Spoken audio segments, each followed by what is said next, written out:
సర్వాధికారైన దేవుని నామానికి మహిమ కలుగును గాక. మన ప్రభు అయిన క్రీస్తు నామములో మీ అందరికీ కూడా వందనాలు.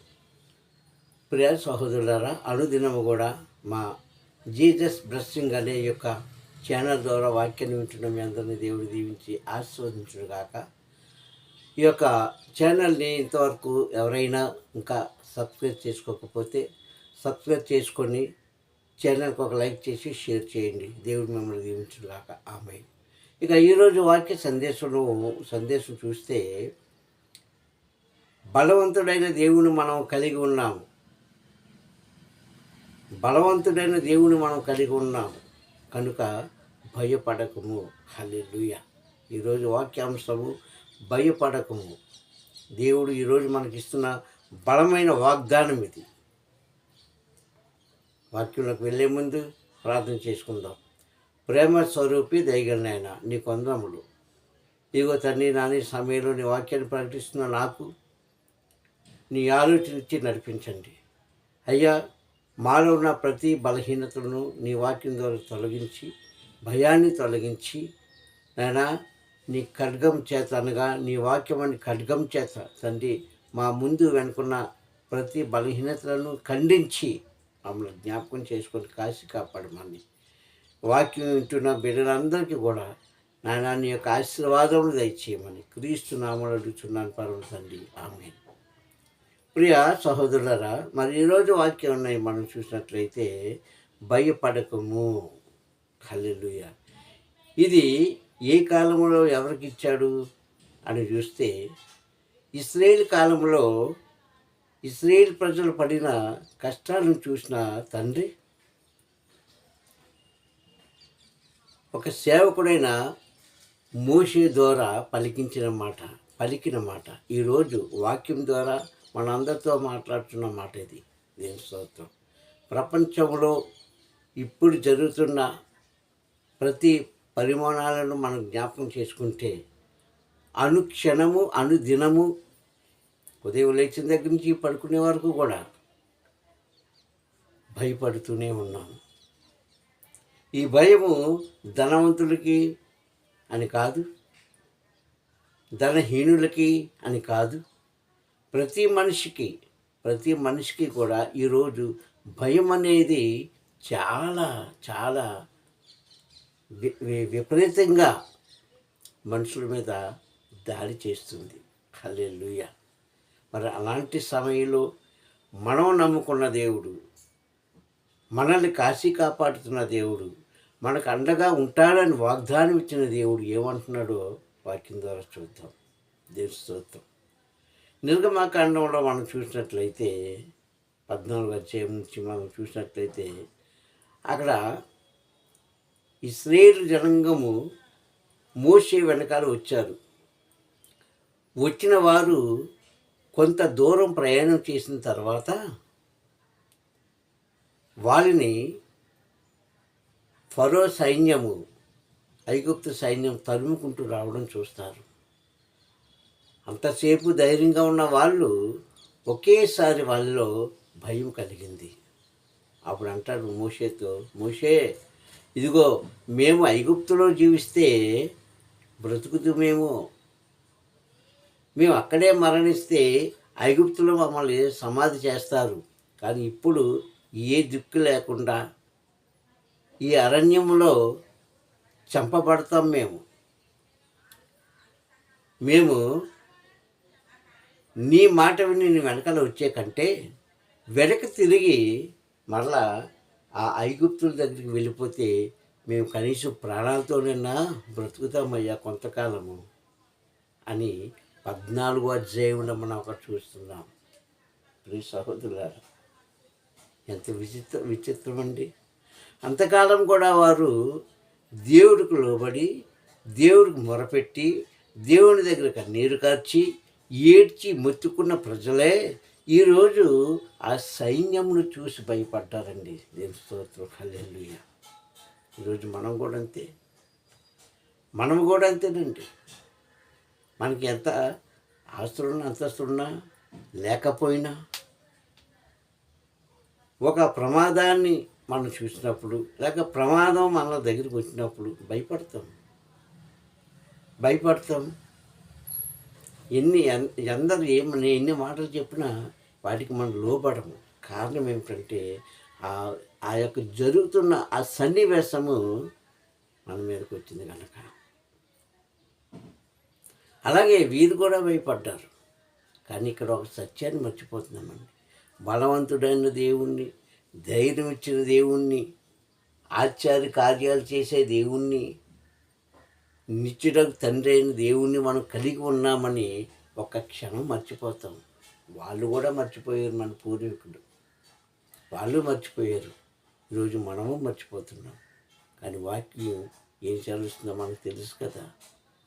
యెషయా గ్రంథం 9వ అధ్యాయంలో 6వ వచనాన్ని మనం చూసినట్లయితే కింద వచనాల్లో ఈయన ఎవరు, తండ్రిని ఎవరు అని చూస్తే అక్కడ అంటాడు ఆశ్చర్యకరుడు,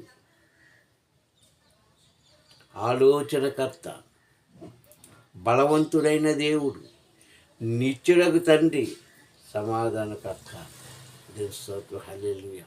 ఏంటి ఆశ్చర్యకార్యాలు చేసే దేవుడు ఆయనే, బలవంతుడైన దేవుడు ఆయనే, సమాధానకర్త ఆయనే, నిత్యం ఉండే దేవుడు ఆయనే, మనకు తోడుగా ఉండి నడిపించేది కూడా ఆయనే అని వాగ్దానము మనకిచ్చాడు.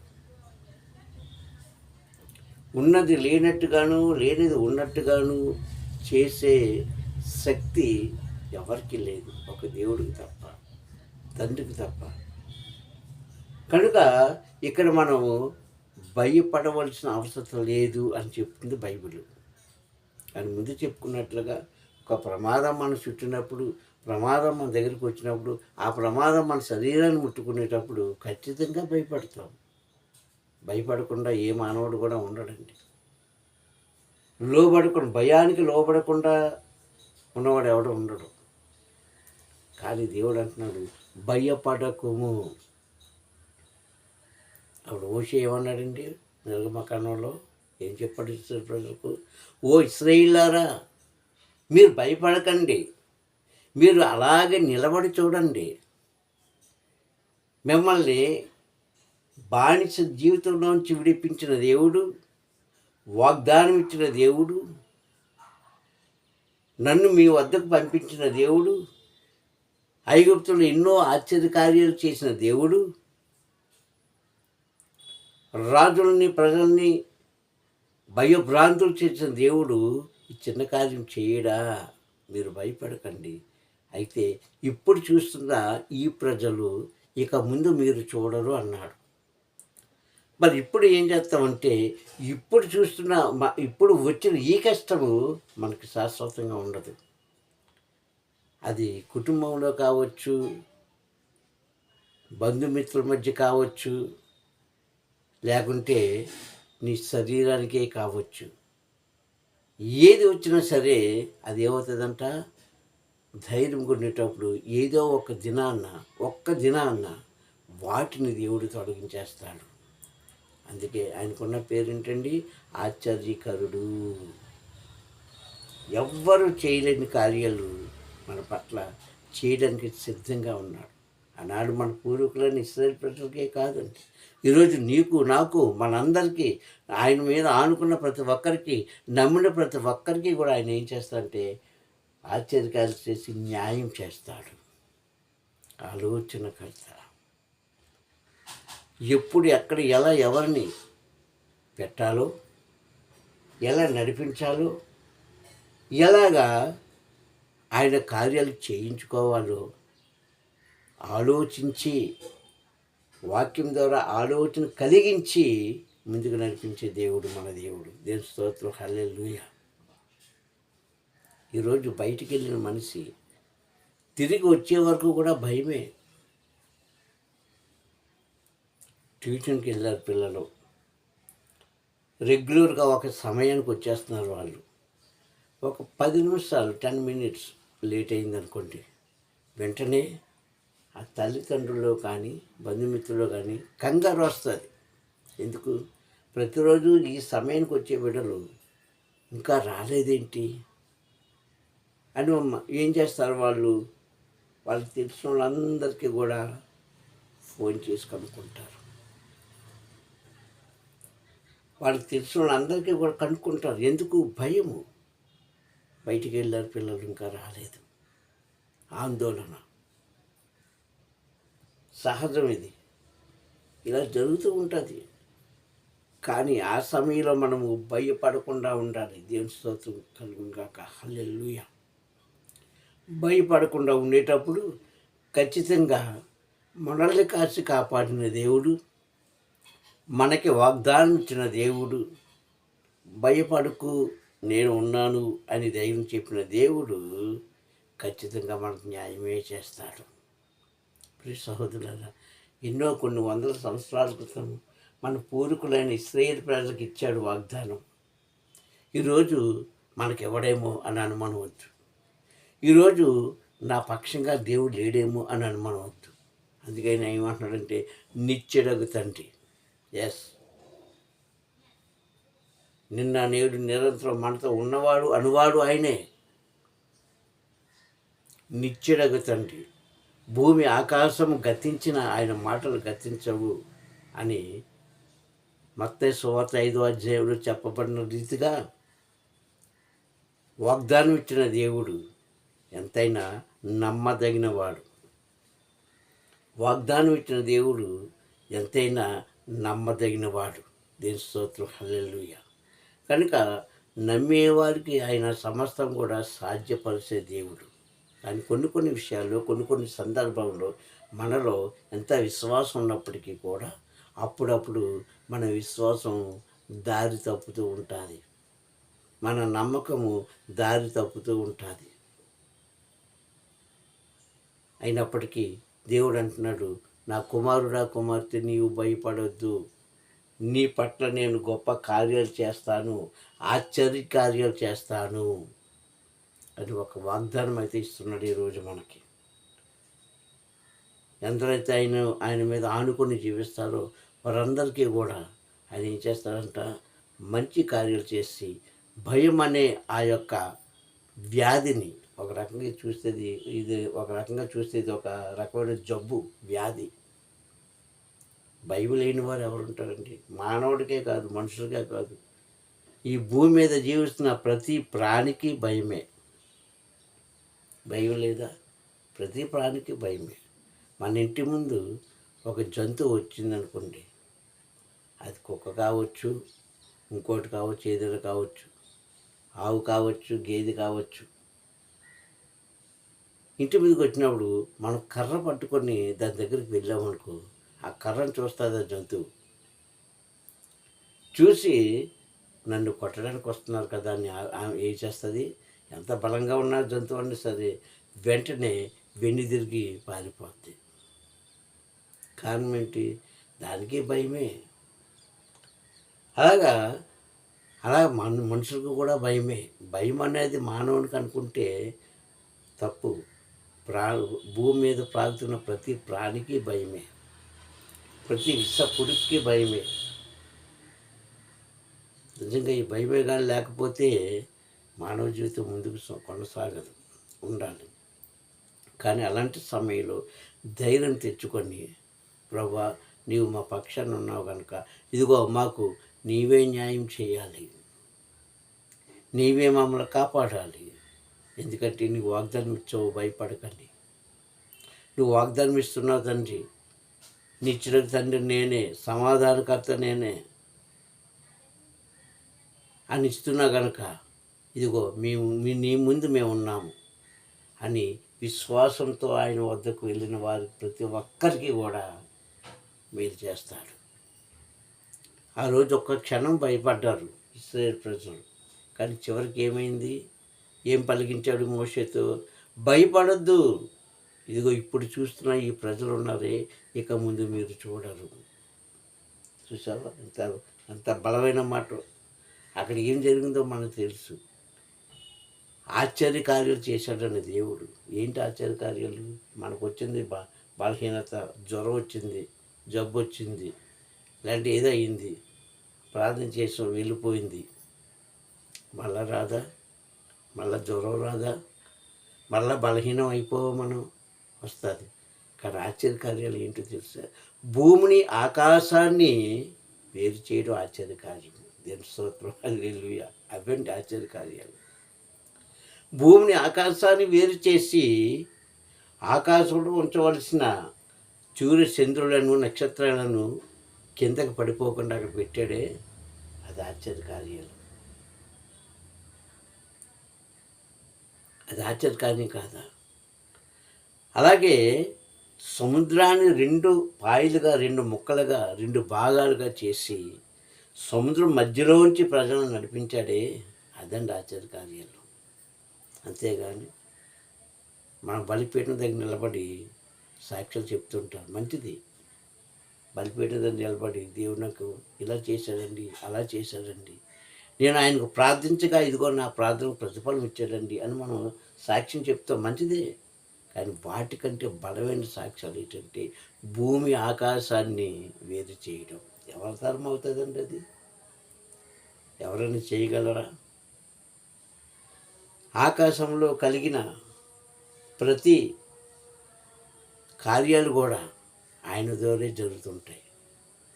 వెలుగు రావాలన్నా ఆయనే కలిగించాలి, చీకటి రావాలన్నా ఆయనే కలిగించాలి, నక్షత్రాలు వెలగాలన్నా ఆయనే కలిగించాలి, వెన్నెల కాయాలన్నా ఆయనే కలిగించాలి, వర్షం కురవాలన్నా ఆయనే కలిగించాలి,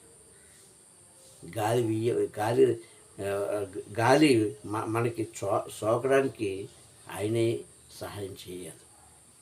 ఇవన్నీ ఏంటి? ఆశ్చర్యకార్యాలు.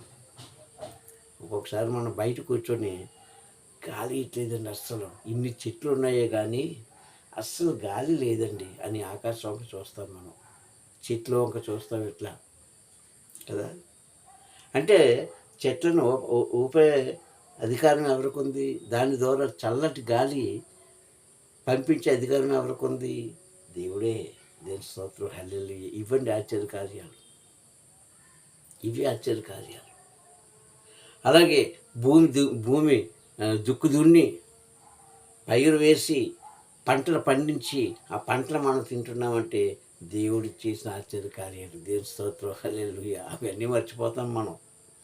ఏదో రైతు వచ్చాడు, దున్నాడు, విత్తనాలు వేసాడు, నీళ్ళు పెట్టాడు, ఏడాదికి 2-3 పంటలు కోస్తున్నాడు, మనం అనుభవించుకుంటున్నాము, రైతు లేకపోతే మనం లేము అని అనుకుంటాం. అది కూడా ఒక రకంగా మంచిదే. కానీ ఆ భూమిలో పంట పండాలంటే, ఆ పంట మన చేతికి రావాలంటే దేవుడే ఒక ఆశ్చర్య కార్యాలు చేయాలి అక్కడ. దేవుని స్తోత్రం, హల్లెలూయా. ఆయన కార్యాలు చేయలేనిదే ఏది లేదు. ఇలా చెప్పుకుంటూ పోతే వందల వేల కొలది ఆయన చేసిన ఆశ్చర్య కార్యాలు ఉన్నాయి. అందుకే ఆయనకి ఆశ్చర్యకరుడు. ఏంటి? ఆశ్చర్యకరుడు. ఏ కాలంలో ఏ మనిషికి ఏది కావాలో అని తెలుసు, అలాగే ఇస్తాడు, అలాగే చేస్తాడు. అందుకే ఆయనకున్న పేరేంటంటే ఆశ్చర్యకరుడు. ఆలోచన చేసి మళ్ళీ చేస్తాడు. మనం భూమి దున్నాము, పంట వేసాం, పంట రాలేదు. అప్పుడు మనం ఏమనుకుంటాం? మేలుకరమైన విత్తనాలు వేయలేదు కనుకనే పంట రాలేదు, లేకుంటే వర్షం వచ్చి పోయింది కనుకనే మనకు పంట రాలేదు అనుకుంటాం. కానీ ఆ వచ్చే ప్రమాదాన్ని ఆపుచేసి అది మన చేతికి రావాలంటే ఏది ఉండాలి? దేవుడు చేసే ఆశ్చర్య కార్యాలు అక్కడ మనకు చూపిస్తాడు. మనం భయపడిపోతాం, కానీ ఆ భయాన్ని తొలగిస్తాడు దేవుడు. ఎందుకో తెలుసా? మన పూర్వులకు ఇచ్చిన వాగ్దానాన్ని బట్టి. ఒక చోట అంటాడు నిర్గమకాండంలో, ఏమంటాడంటే, అబ్రహాము, ఇస్సాకు, యాకోబు దేవుడైన నేనే నీకు తోడే ఉంటానంటాడు మోషేతో. ఏంటి? అబ్రహాము, ఇస్సాకు, యాకోబు దేవుడైన నేనే మీకు తోడే ఉంటాను అని వాగ్దానం ఇచ్చాడు మోషేకి. మరి మోషేకి తోడే ఉన్న దేవుడు ఈరోజు నీకు నాకు తోడే ఉండడా? ఉంటాడంటే నిత్యుడకు తండ్రి అయిన, నిత్యము ఉన్నవాడు, నడిపించేవాడు.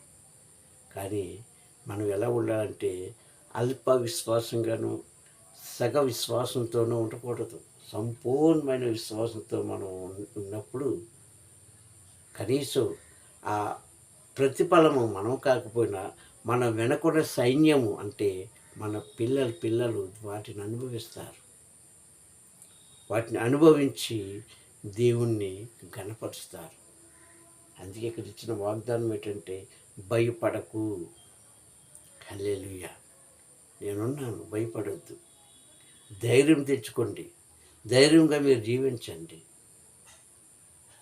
నా నామాన్ని కనపరచండి అని చక్కటి వాగ్దానం ఇచ్చిన సర్వాధికారి తండ్రిని తన కుమారుడు ద్వారా ఈ క్రియలన్నీ చేయిస్తున్న గనక క్రీస్తుని కనపరుచుకొని ఆయన మాటకు లోబడి జీవించాలని తెలియజేస్తూ ఈ వాక్యాన్ని ముగిస్తున్నాను. ప్రార్థన చేసుకుంటాం.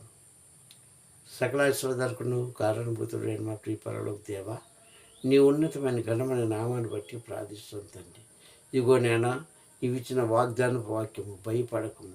నాన్న ప్రపంచంలో ఈరోజు అదే మానవుని తండ్రి కృంగదీసేస్తుంది, ఆలోచనలోకి నెట్టేస్తుంది తండ్రి. అయ్యా, ఏ సమాధానం లేని జీవితాన్ని తండ్రి ఇస్తుంది. కనుక ఇదిగో తండ్రి, మేము నీ మీద ఆనుకుని ఉన్నాం. మీరు మాకు తోడే ఉన్నారు. మా ముందు వెనుక ఉపద్రవాలు ఎన్ని వచ్చినా అయ్యా, నీవు మాకు కాపుదల ఉంచి కాచి కాపాడి నీ బిడ్డలుగా మమ్మల్ని అంగీకరిస్తామని క్రీస్తు నామములో ప్రార్థన అడిగి పొందుకుంటున్నాం పలుకుతండి. Amen, amen, amen. మీ అందరూ కొందములు. Praise the lord.